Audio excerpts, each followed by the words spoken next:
Bonjour, je vais avoir beaucoup de plaisir à partager avec vous un nouveau sujet, la vente.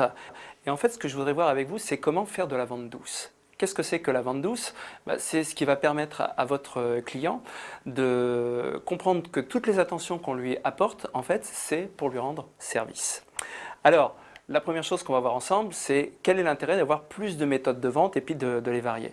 Eh ben, d'une part, vous allez être obligé de plus vous impliquer et donc de personnaliser la relation avec votre client.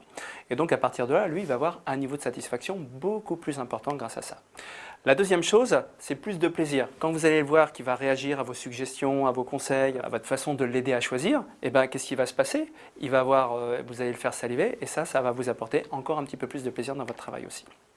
La troisième chose, c'est la perception d'un meilleur service. Là, vous allez plutôt vous situer dans le haut de la pyramide qu'on a vu tout au début de la formation. Et puis, vous allez avoir naturellement, probablement, un petit peu plus de pourboire.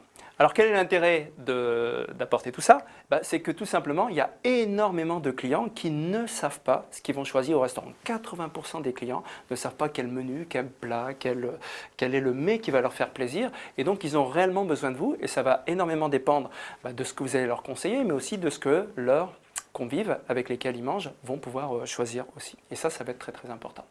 Et puis, il y a une deuxième raison aussi, c'est que la cuisine a besoin de vous. Effectivement, il y a des plats qui sont à pousser. Si vous pouvez avoir les meilleurs produits du monde, si vous ne les proposez pas, si vous ne les suggérez pas avec vos clients, ils vont vous rester sur les bras. Puis au bout d'un moment, il n'y a plus qu'à les jeter et donc ça ne va pas fonctionner. Regardez ce qu'est en train de faire cette serveuse. Elle est en train de suggérer une côte de bœuf. Elle est en train de la décrire comme quadrillée, comme cuite à point, avec son accompagnement. Qu'est-ce qu'il pense, le client? Il se l'imagine. Et puis ça le fait saliver et ça va lui faire plaisir. Donc vous avez un impact très très fort sur vos clients quand ils viennent chez vous, quand ils ont faim. Comment vous allez mettre ça en œuvre? On va utiliser une méthode qui est toute simple pour aider les clients à choisir, qui s'appelle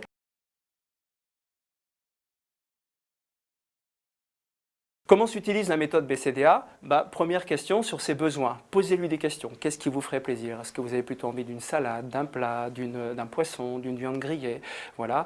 Et puis, rappelez-vous, si c'est pour les apéritifs, vous avez 7 catégories d'apéritifs, entre les vins, les sodas, les bières, les cocktails avec ou sans alcool, les eaux minérales. Donc tout ça fait partie des catégories.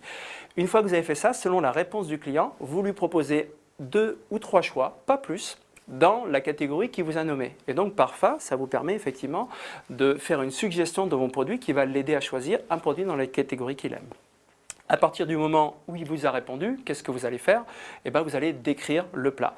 Si c'est une côte de bœuf grillée, quadrillée, vous allez la raconter à votre client de façon à lui raconter une petite histoire qui va faire que les autres autour vont peut-être avoir envie de la prendre aussi. Et une fois que vous avez décrit votre plat, vous allez parler de l'accompagnement. Alors c'est la garniture, bien sûr, si c'est un plat, mais c'est aussi les boissons qui vont avec, parce qu'en accompagnement, on parlera ensemble de vente associative et qui va vous permettre de faire des ventes additionnelles pour vos clients. Bravo pour votre écoute, merci, puis à très très bientôt.